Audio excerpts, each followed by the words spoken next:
Olha que coisa extraordinária.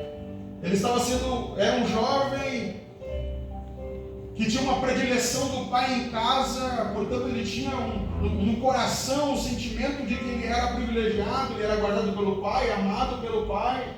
Agora ele está longe de casa, é vendido como escravo, tem toda aquela história com os irmãos, né? Que o vendem, ele vai escravo, agora ele é comprado num mercado de escravos, é levado servo numa outra nação longe da família, longe da sua deidade. E ele está lá agora, mas a palavra diz que em nenhum momento José teve amargura no seu coração. Em nenhum momento José intentou e pensou: que injustiça comigo, eu sou jovem, por que fizeram isso? Não fui eu que escolhi ser o melhor, foi o pai que me escolheu. Ele não fala nada disso.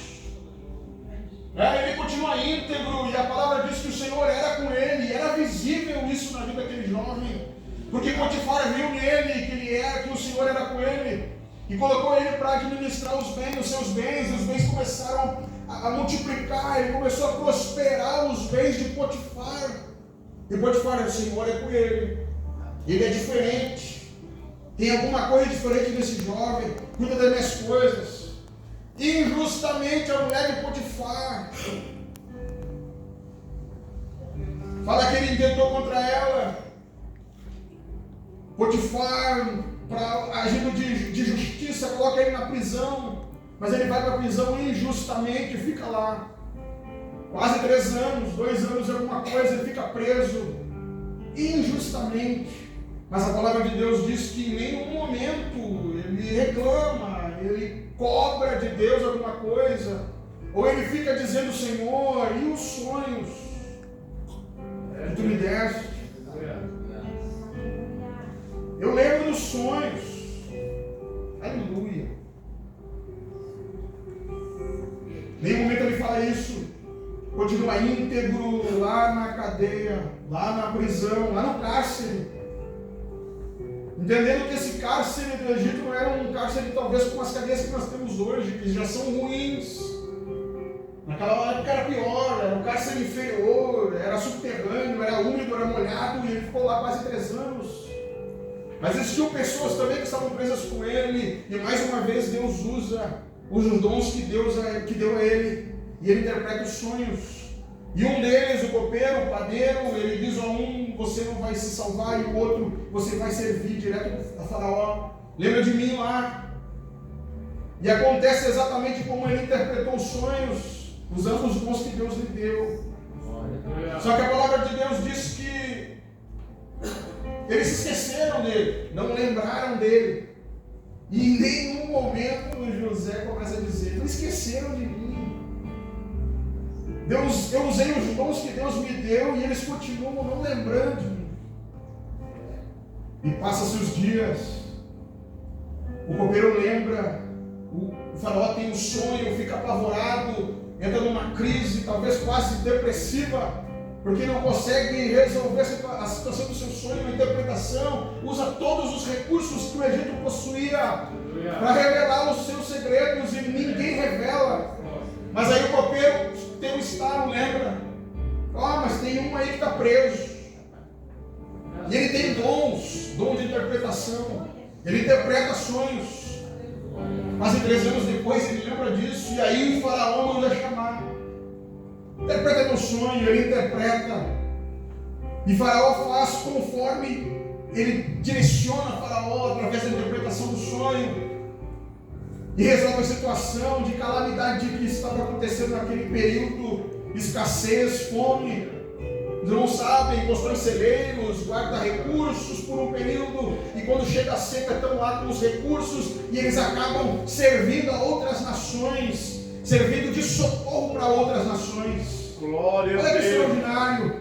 E através do conhecimento, da sabedoria, do dom que José possuía, Faraó coloca ele de segundo no governo, governador de todo o Egito, coloca um anel, coloca roupas, coloca ele no destaque e diz: ele tem a palavra, ele tem autoridade, porque o Senhor é com ele. Faraó disse que o Senhor era com ele. quase 2000 anos depois desse fato, lá em Atos capítulo 7, versículo 9, relata que os patriarcas, por ciúme, venderam José para o Egito. Está lá em Atos dos Apóstolos.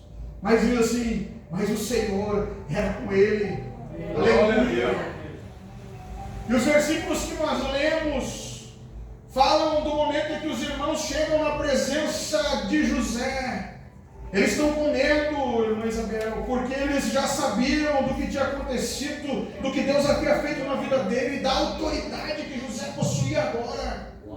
Eles chegam lá como pedintes. Os irmãos conhecem a história. Há uma escassez de alimento, eles têm que recorrer ao Egito. Todas as nações vão até o Egito, se usufruem daquelas armazéns de víveres que estavam guardados, armazenados para aquele momento. Eles cedem aquilo, obram e começam a servir as outras nações como socorro. E o José, quando fala com os irmãos, diz os versículos maravilhosos. Eu tenho o versículo 19 e 20 de 50 de Gênesis extraordinariamente, porque ele diz, os irmãos se apresentam para ele e dizem: morreu o pai, agora vai ficar ruim, né? Enquanto o pai estava vivo, José, por amor ao nosso pai, não ia fazer nada, mas agora que o pai morreu, ele vai cobrar, ele vai ser justo e vai vir nos cobrar. Como ele é governador do Egito, a gente está ferrado, vai botar na cadeia, vai mandar matar, não sei, mas ele vai agir com justiça.